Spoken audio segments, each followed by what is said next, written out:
welcome back to the, I'm guessing, almost inevitable war that is brewing between basically all the citizens and denizens of the forest and 200,000 orcs.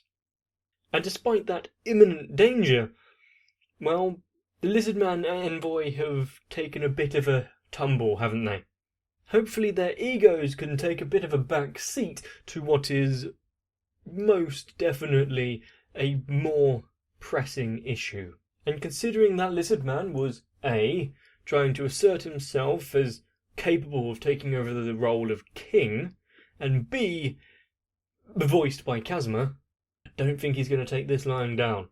But also, now that they have parlayed with a dryad, I wonder what other mythical beasts are going to reach out to them. One way to find out.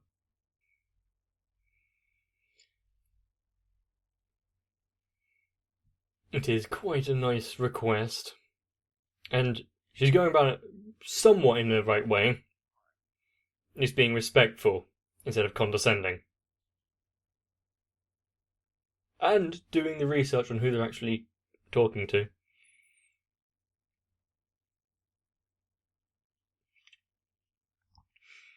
I wonder if there's actually going to be a creature that is going to pose somewhat of a threat. Because so far, he's run through those giant snakes and spiders and pretty much every enemy that he's come across fairly easily. Maybe the Orc Lord that is named by I'm guessing it was a Demon Lord, is going to put up a bit of a fight.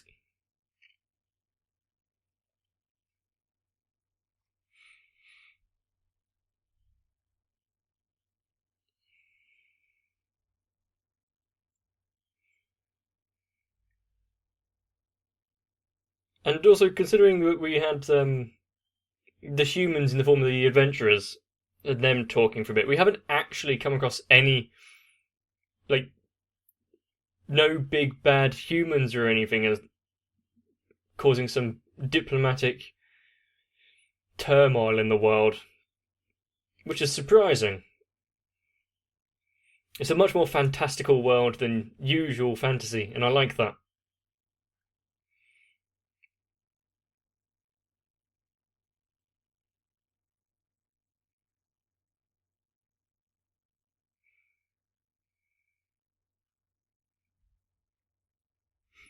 Graceful.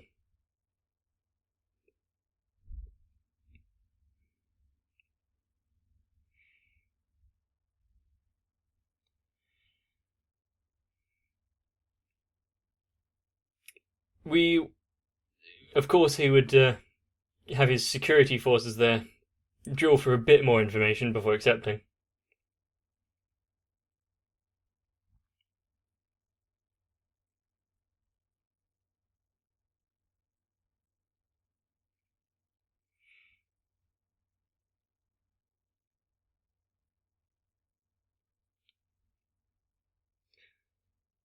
Where was the ogre village located for it to be taken out? And yet we haven't seen this kind of thing from any other villages.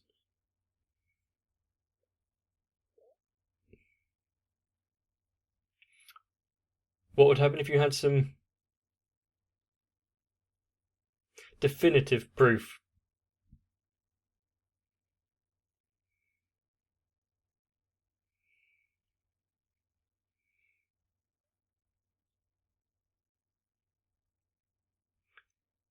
When being... Well, they had to prepare if an Orc Lord did exist and if they didn't, so...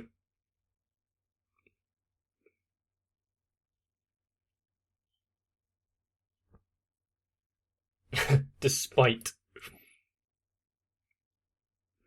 Because the Lizardman already said, well, a slime.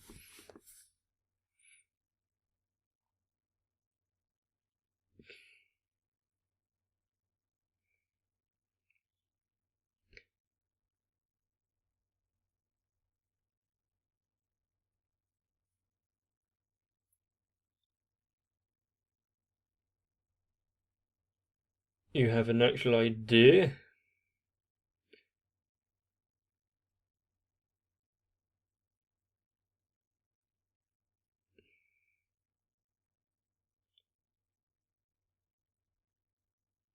I'm guessing you mean corpses.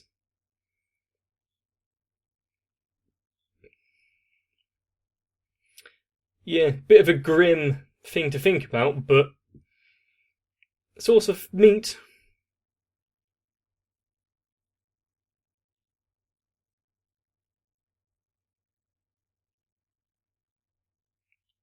After wandering the desert for that long, yeah, sure.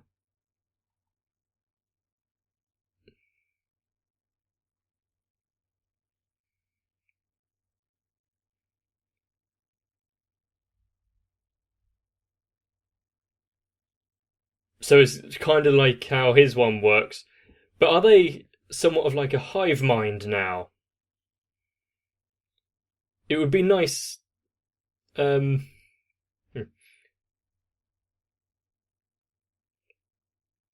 it wouldn't be nice to be anyone weak in the orc horde, because when you fall,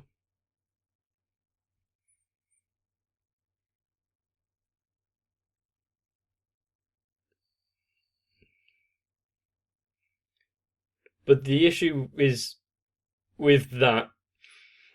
If the orcs take over the entire world and destroy everything, what then? When there is nothing else to sustain them.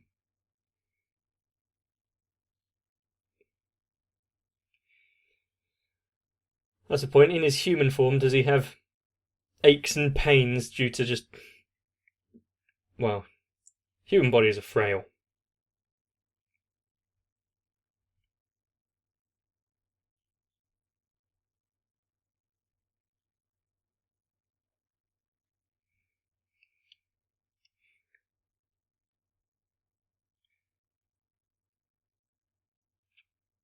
If they are after power, then yeah, attacking those with strength would be a good way to go about it.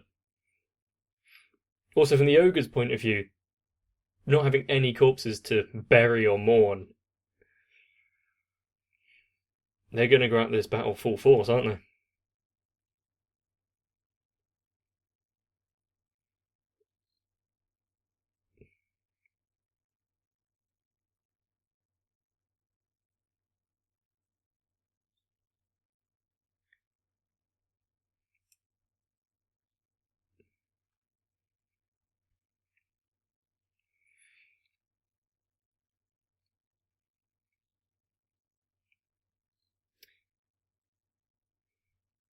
Well, now it's been said by a dryad, it's best not to take anyone on face value, but for the most part, sure. They don't seem to be evil.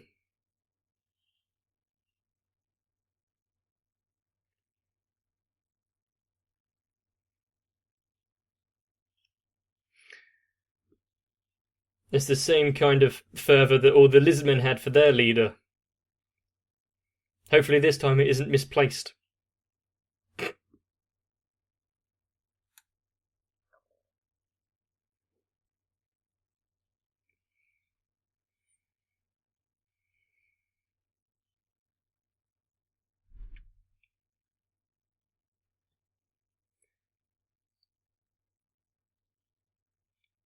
Yeah, I don't think any of them would contend with his judgment.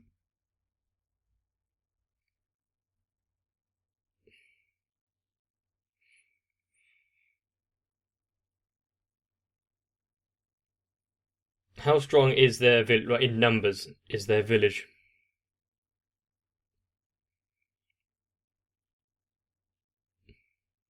Yeah, that would have been good the other day.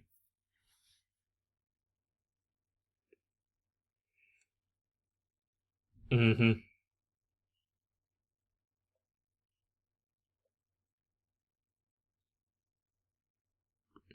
It's good that we've got this kind of espionage proficient guy in the ranks.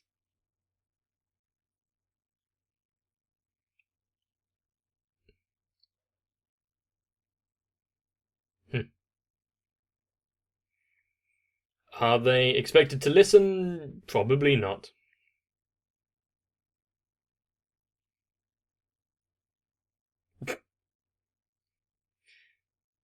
I think, from the what glimpse we got, the others aren't as bad as him.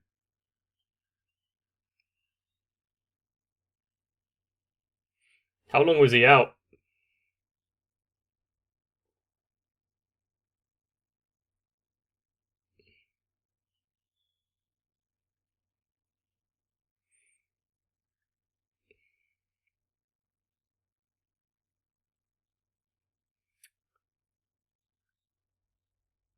I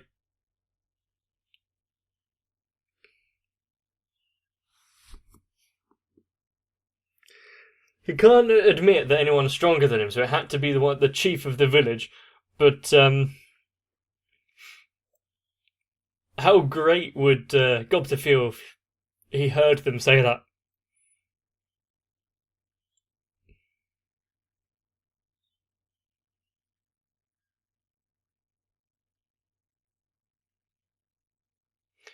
Is this the one that was?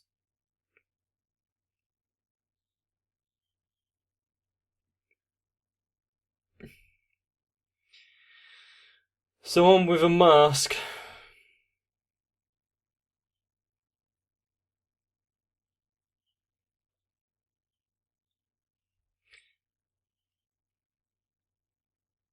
Yep, as to be expected.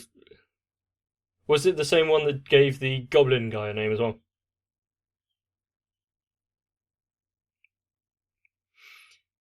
I don't like jesters and harlequins.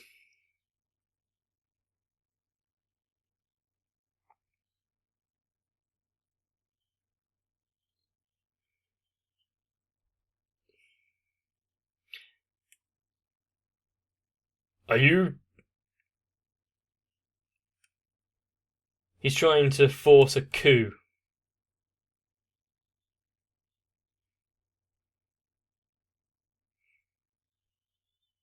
Wow, you're easy to persuade.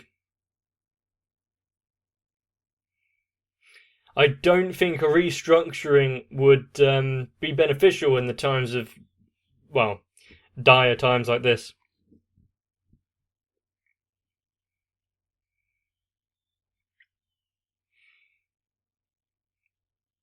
Do you really think this is for the benefit of your tribe? It's easy to pull the strings, isn't it?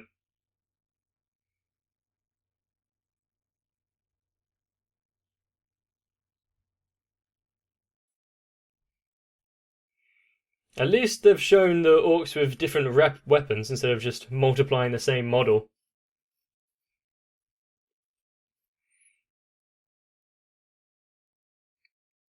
Although I think I just saw two of them clipping into each other.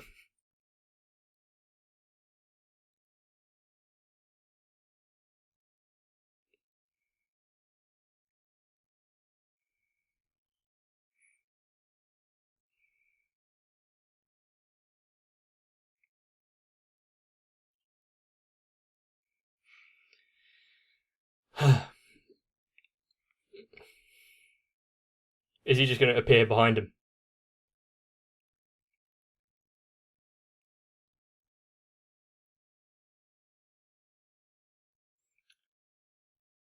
At least, hopefully, the chieftain is going to listen to him, but then Gabaru's going to balls everything up.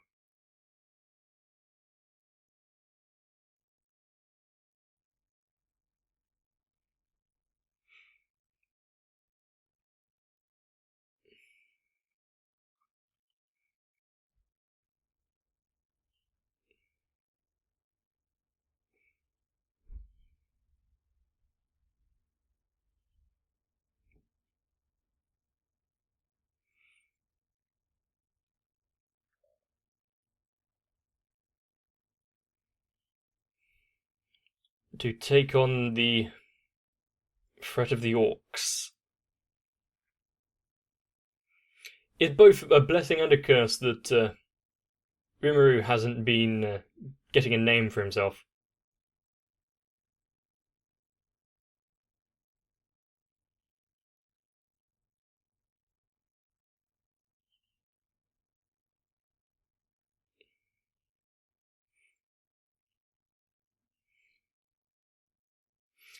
The words weigh quite heavy.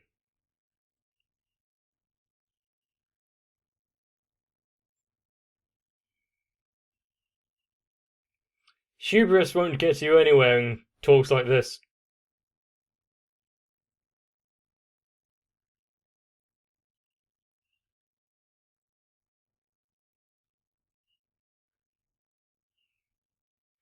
The fact that he can end him that easily should go quite nicely into showing that if he wanted to, he can wipe out the entirety of the lizard men. How strong is his Fred?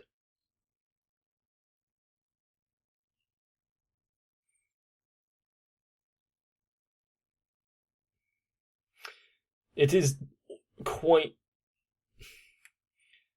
It is almost bad how much they revere Rimuru.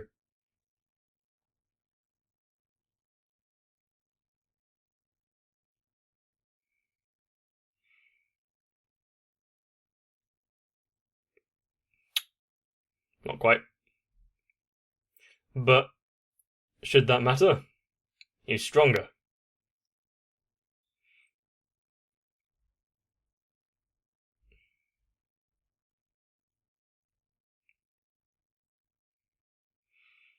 They would be dumb to just accept it on face. They need some form of at least recompense for joining.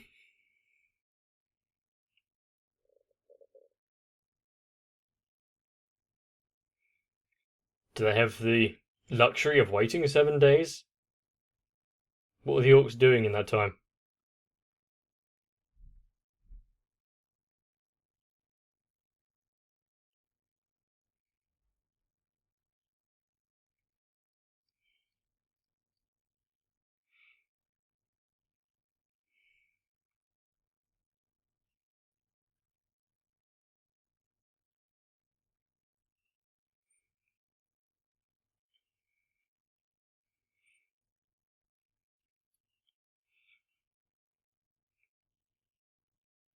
It's good to give your troops hope, but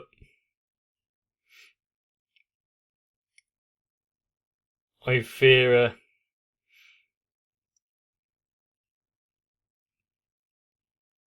I can't remember what the quote is, but something bad on the horizon. There's a good trident, though.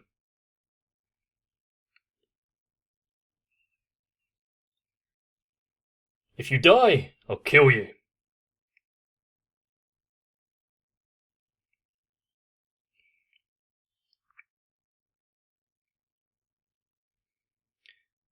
Is that just a breakaway from the main regiment? Came looking for food?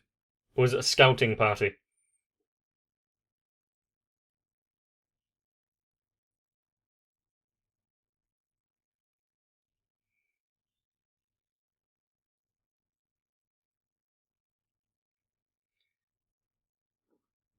Maybe, but also, if you're fighting them in the caverns that restrict their numbers around you, isn't that good?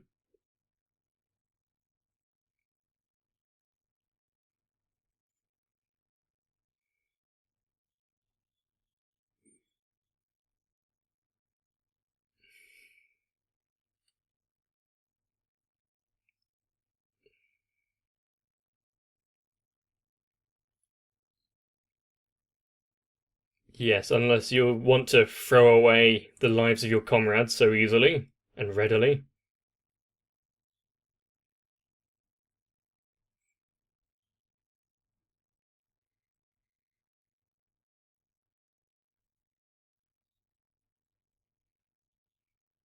Yes, and against overwhelming numbers, military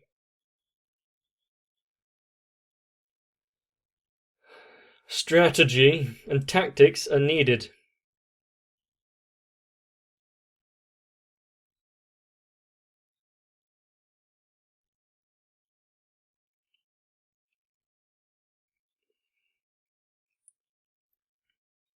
Do you really think splitting your forces like this is a good idea, you dumbass? How under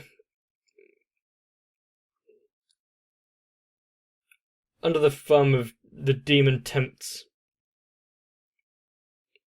does he need to go?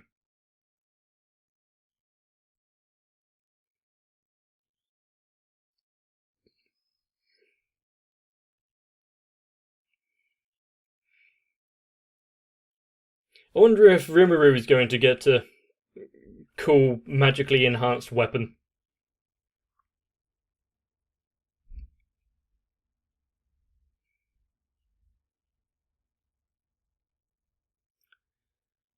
Surprising to see it's the young ones that want to rush ahead and face the forces.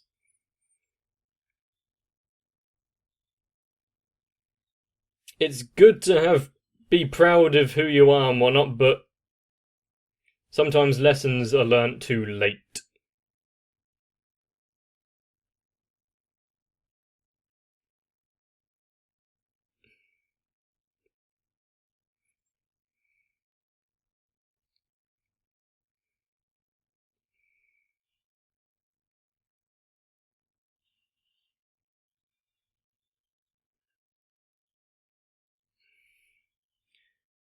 The true, they are on a beneficial terrain, but what is the point of wearing armour if they can just slice through it like that?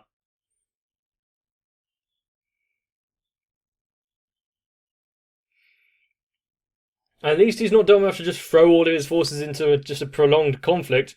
It's kind of guerrilla warfare, hit and run strategy.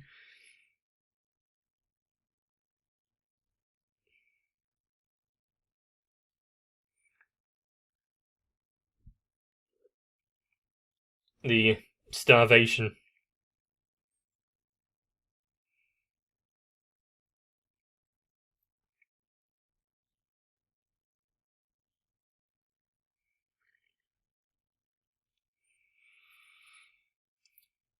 Even if they do whittle down their numbers, it just leaves the others stronger.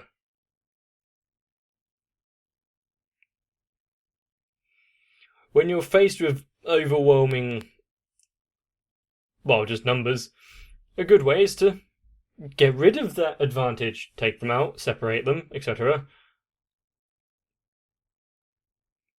If they become progressively stronger, your odds of winning have lowered significantly.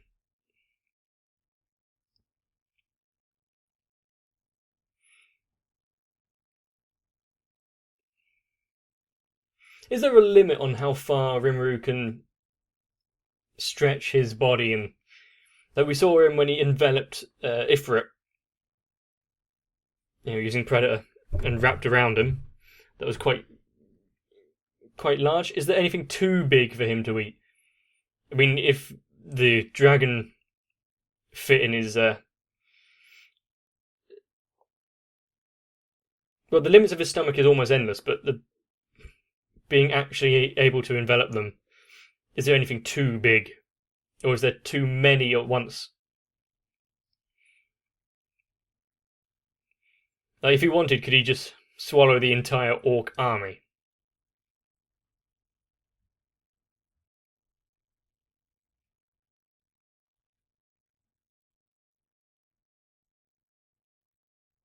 He should kite. As to be expected, one such as Gabiru is easily swayed by his hubris and ego. Oh, how easily the promise of power sways. It's quite good to see that, the lizardmen are having a terrain advantage, like they get fleet of foot and their agility isn't impeded like the orcs. So that's a nice little bit of would that be classed as world building? And based on how stories and writing usually go, Gabiru's not really going to have much of a fun time in the future, is he? He's going to have to live with the fact that he betrayed his family. And also maybe secured the demise of many a lizard man by heedlessly rushing ahead too far without actually scouting and gaining information. Strength isn't always everything you need. That's why quite a few forces have an intelligence sector. But there is one thing we haven't seen in this yet, is a massive conflict. I wonder if we're going to see the different sections of the village move out, like the ogres. They could probably do something. The wolf riders, featuring Gobta and the others. I wonder if Rimuru is going to share his knowledge of future technologies with the dwarves. Are they going to end up building cannons and gunpowder and stuff? Seems like a missed opportunity if he doesn't. But anyway, hopefully you enjoyed that episode and eagerly awaiting the next. And if you want to make sure you don't miss it, then you might want to subscribe to the channel because recently YouTube has been a bit flippant and unreliable about sending out notifications. So if you want to make sure you actually don't miss anything, make sure you hit the notification bell and then change the settings to get all of them or whatever it is. But for now, leaving a comment down below and a like on the video would be very greatly appreciated. It helps me fight back against that dreaded algorithm. All of you out there, I hope you're staying safe. But get some rest, so that I can see you in the next one. This channel stays alive by all of you watching along, so I really do hope you enjoyed. Of course, my patrons take a step above to make sure this is viable, and so I want to give a massive thanks. And so I want to give a massive dose of appreciation to all of them. And especially Flordotaku, Sal, Raywin, Denamet1997, and Louise Almanza. And so for now, and as ever, truly, thank you.